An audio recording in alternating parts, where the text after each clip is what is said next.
Assalamualaikum warahmatullahi wabarakatuh. Pertama-tama perkenalkan, nama saya Hidayah Nurhadisa Putri. Kemudian rekan saya Anggi Renggani Duyanti. Kami dari kelompok 7 akan mempresentasikan materi dari agama Buddha ini.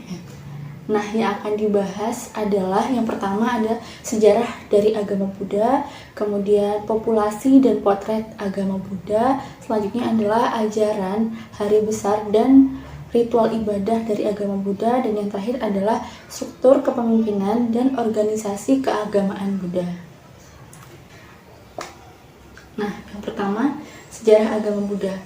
Pada mulanya, agama Buddha itu merupakan satu kelompok kecil yang kemudian terjadi konsili-konsili atau sidang umum di dalamnya.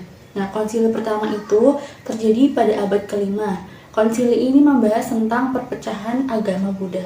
Kemudian konsili kedua ini terjadi karena konflik antara mazhab-mazhab tradisional dengan gerakan yang lebih liberal. Nah, gerakan ini menyebut diri mereka adalah kaum Mahasanggika. Konsili kedua ini berakhir dengan penolakan ajaran kaum Mahasanggika tersebut. Kemudian konsili ketiga, konsili ini bertujuan untuk mengkonsilasi berbagai mazhab-mazhab Buddha dan memurnikan kembali gerakan-gerakan Buddha. Pada saat konsili ketiga ini juga diresmikan penggunaan dari Tripitaka sebagai sumber ajaran agama Buddha. Tripitaka ini terdiri atas yang pertama itu doktrin atau Sutta Pitaka, yang kedua itu peraturan monastik atau Vinaya Pitaka, kemudian kumpulan filsafat atau Abhidharma Pitaka. Nah, kemudian Buddha masuk ke Asia itu diawali dengan Sukuman yang memutuskan untuk masuk ke agama Buddha. Sukuman ini berperan penting dalam penyebaran agama Buddha di Asia Tenggara. Selanjutnya, Buddha masuk ke Indonesia. Sebetulnya sulit untuk dipastikan kapan Buddha masuk ke Indonesia, tahun berapa Buddha masuk ke Indonesia. Yang ada di buku sejarah, kemudian di buku pelajaran, itu semua berdasarkan fakta-fakta yang ada. Jadi itu disimpulkan dari fakta yang ada dan memungkinkan adanya kesalahan dalam penafsiran. Nah, fakta sejarah yang paling tua yang menyebutkan pengaruh agama ini ada di prasasti yang ditemukan di daerah Kutai dan Jawa Barat.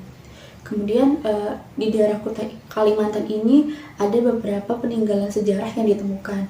Yang pertama itu ada 7 prasasti.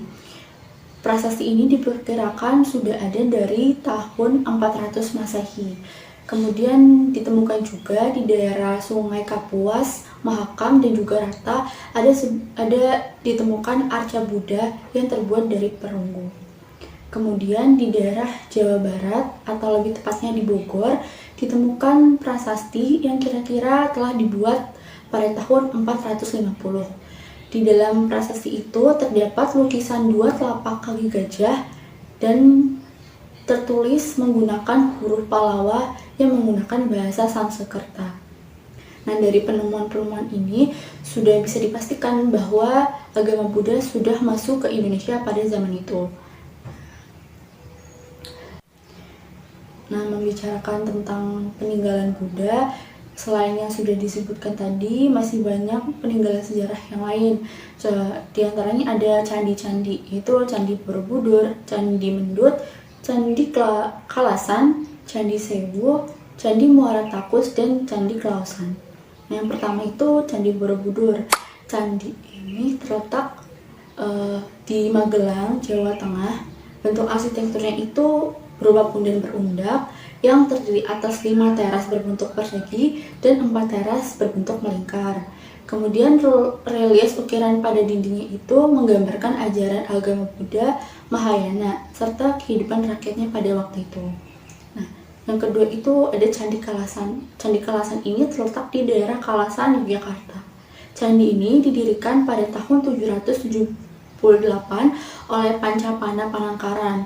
Candi ini dibangun untuk mengenang Dewi Tara, yaitu dewi yang terkenal di kalangan penganut Tatrayana Tibet.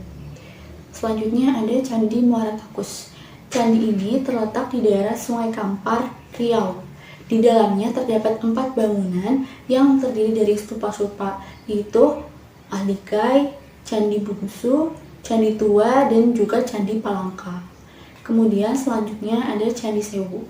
Candi ini berada di daerah Prambanan, terdiri atas satu buah candi induk dan dikelilingi oleh 4 baris candi perwira yang jumlahnya itu kurang lebih 250 candi. Nah, kemudian Candi Pelaosan. Candi ini berada di sebelah timur Candi Sewu. Terdiri atas 2 candi induk, kemudian dikelilingi oleh 2 baris stupa dan 2 baris candi perwara. Nah, selain candi, peninggalan sejarah yang lain itu ada juga berupa seni sastra Jawa kuno atau bisa disebut dengan kawi. Ada contohnya itu ada Sanghyang Kamahayanika, Sutasoma, dan juga Kunjakarna. Sanghyang Kamahayanika ini kitab yang ditulis oleh Empu Sindok. Di dalamnya ini terurai tentang ajaran dan ritus dari agama Buddha Mahayana yang mengarah ke bentuk Tantrayana. Kemudian kitab Sutasoma. Kitab ini ditulis oleh Empu Tantular. Dan yang ketiga itu ada Kunjakarna. Nah, di kitab ini berbentuk gancaran yang diperkirakan ada dari zaman Mataram kuno dan juga berbentuk kakawin yang berasal dari zaman Majapahit. Nah, kemudian agama Buddha di Banyumas. Pada awalnya, ketika masa kerajaan Hindu Buddha di Nusantara, wilayah Banyumas itu terbagi menjadi 2 wilayah. Yang pertama itu wilayah barat yang dikuasai oleh kerajaan Tarumanegara. Kemudian pada bagian timur itu dikuasai oleh kerajaan Kalingga. Kedua daerah ini dibatasi oleh sebuah sungai yang disebut sebagai Sungai Cipamali atau dikenal dengan Kali Brebes. Kemudian kerajaan Kalingga ini merupakan kerajaan yang bercorak Hindu-Buddha. Kerajaan ini berdiri sekitar abad ke-6 bersamaan dengan kerajaan Kutai dan juga kerajaan Tarumanegara. Sebetulnya letak pasti pusat kerajaan ini masihlah belum bisa diketahui. Namun para ahli memperkirakan pusat kerajaan ini berada di daerah Pekalongan atau Jepara. Agama yang dianut oleh sebagian besar penduduk dari kerajaan ini adalah agama Buddha. Dikarenakan pada saat itu agama Buddha berkembang secara pesat di daerah tersebut. Saya Anggirenggani Duyanti, 1917-42-207, ingin menjelaskan tentang populasi dan potret agama Buddha di dunia. Agama Buddha menempati posisi keempat sebagai agama dengan jumlah penganut terbanyak di dunia, yaitu sebanyak 539 juta jiwa.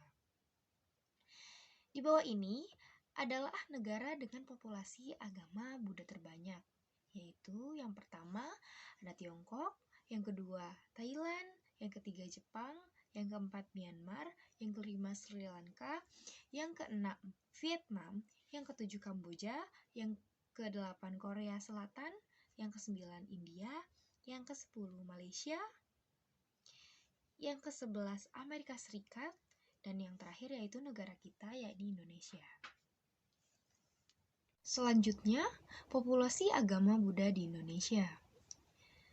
Berdasarkan sensus terakhir Badan Pusat Statistik tahun 2010, jumlah penduduk Indonesia yang menganut agama Buddha sebanyak 1,7 juta jiwa atau sekitar 0,72% dari jumlah populasi. Di mana provinsi yang memiliki penganut terbanyak yaitu yang pertama DKI Jakarta, yang kedua Sumatera Utara, yang ketiga Kalimantan Barat, yang keempat Banten, yang kelima Riau, yang keenam Kepulauan Riau, yang ketujuh Jawa Barat, yang kedelapan Jawa Timur, yang kesembilan Sumatera Selatan, dan yang terakhir yaitu Jawa Tengah. Selanjutnya, populasi agama Buddha di Kabupaten Banyumas. Menurut Badan Pusat Statistik Provinsi Jawa Tengah, pada tahun 2018, jumlah pemeluk agama Buddha di Kabupaten Banyumas sebanyak 550 jiwa. Nah, selanjutnya ajaran agama Buddha. Sumber ajaran agama Buddha itu berupa Tripitaka yang terdiri dari Vinaya Pitaka, Sutta Pitaka, dan Abhidhamma Pitaka. Nah, Vinaya Pitaka ini berisikan peraturan-peraturan untuk para biksu dan biksuni yang terdiri atas Trafibangga, Khandaka, dan juga Pariwara. Kitab Vibangga ini berisikan peraturan yang mencakup 8 pelanggaran. Kemudian kitab Handaka ini berisikan peraturan dan uraian yang berkaitan dengan upacara menabiskan biksu. Kemudian isinya adalah peraturan dalam menangani pelanggaran dan juga tata tertib dalam menerima seorang biksu dan sebagainya. Kemudian kitab Pariwara. Kitab ini berisikan ringkasan dan pengelompokan dari Vinaya yang disusun dalam bentuk tanya jawab yang biasanya digunakan dalam kegiatan pembelajaran dan juga ujian. Kemudian Sutta Pitaka. Kitab Sutta Pitaka ini berisikan cara hidup yang berguna untuk para biksu dan juga pengikut yang lainnya. Kitab ini terdiri dari 5 buku. Yang pertama itu ada Digha Nikaya, yang kedua Majjhima Nikaya, yang ketiga Anguttara Nikaya, yang keempat Samyutta Nikaya, dan yang terakhir ada Huddaka Nikaya. Kemudian Abhidhamma Pitaka. Kitab Abhidhamma Pitaka ini berisikan uraian filsafat Buddha Dhamma yang tersusun secara analitis dan merangkum berbagai bidang ilmu. Di antaranya itu ada ilmu logika, ilmu jiwa, etika, dan juga metafisika. Kitab ini terdiri atas 7 buku, yaitu Dhamma Sanggani, Vibangga, Datukata, Panggalampanati, kemudian Yamaka, dan juga Patana. Nah, selanjutnya itu ada Hari Raya Agama Buddha. Hari Raya Agama Buddha itu ada bermacam-macam. Di antaranya itu ada Hari Waisak, Hari Raya Upavasata atau bisa disebut dengan Uposata. Kemudian Hari Raya Ulambana, Hari Raya Katina, Hari Raya Asada, dan Hari Raya Maghapuja. Kemudian berikutnya itu ada ritual keagamaan di agama Buddha. Jadi di dalam agama Buddha itu ada 2 acara pemujaan, yaitu yang pertama itu Amisa Puja, kemudian yang kedua itu Patipati Puja. Amisa Puja ini berarti pemujaan dengan persembahan. Di dalam kitab Maggalata disebutkan 4 hal yang harus diperhatikan dalam menerapkan Amisa Puja, yaitu yang pertama itu sakara. Sakara ini adalah pemberian persembahan berupa materi. Kemudian yang kedua itu garukara. Garukara ini memberikan kasih dan bakti terhadap nilai-nilai luhur. Kemudian yang ketiga itu ada mana. Manana itu menggambarkan rasa percaya atau yakin. Yang keempat itu ada vandana. Vandana itu artinya mengucapkan ungkapan atau kata persanjungan. Lalu ada hal-hal yang harus diperhatikan ketika melakukan Amisa Puja. Yang pertama itu Fatu Sampada, yang berarti kesempurnaan materi. Yang kedua ada Cetana Sampada, yang berarti kesempurnaan dalam kehendak. Yang ketiga itu ada Dakinaya Sampada, yang berarti kesempurnaan dalam objek pemujaan. Kemudian acara pemujaan yang kedua yaitu Patipati Puja. Patipati Puja ini berarti pemujaan dengan pelaksanaan atau bisa disebut dengan Dhamma Puja. Nah, dalam kitab Paramata Jotika yang dimaksud dengan pelaksanaan itu yang pertama berlindung pada tisarana atau 3 perlindungan, yakni Buddha, Dhamma, dan juga Arya Sangha. Kemudian yang kedua itu bertekad untuk melaksanakan Pancasila Buddhis atau 5 kemoralan, yaitu pantangan untuk membunuh, pantangan untuk mencuri, pantangan untuk berbuat asusila, pantangan untuk berkata yang tidak benar, dan pantangan mengkonsumsi makanan atau minuman yang bisa melemahkan kewaspadaan. Kemudian yang ketiga itu bertekad melaksanakan 8 sila atau atama sila pada hari-hari uposata.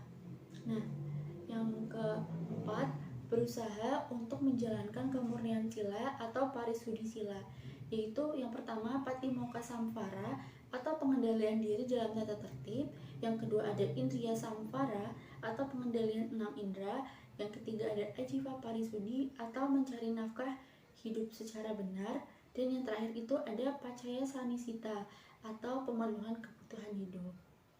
Nah, saya ingin menjelaskan tentang struktur organisasi keagamaan agama Buddha. Bisa kita lihat sendiri di bagan di mana struktur kepemimpinan tertinggi itu dipimpin oleh 3 dewan, yakni Dewan Penasihat, Dewan Pembina, dan Dewan Penyantun. Lalu mereka membawahi ketua umum, wakil ketua umum 1, dan wakil ketua umum 2. Di mana mereka juga membawahi Badan Litbang, Dewan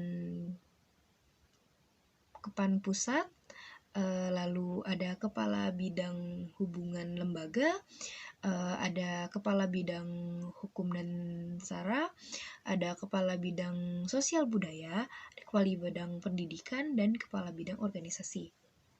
Di mana setiap dewan dan kepala bidang tersebut dalam tugasnya dibantu oleh Sekretaris Jenderal dan Wakil Sekretaris Jenderal 1 dan Wakil Sekretaris Jenderal 2. Ada 5 kepala bidang dan mereka juga membawahi koordinator wilayah dan para seksi-seksi.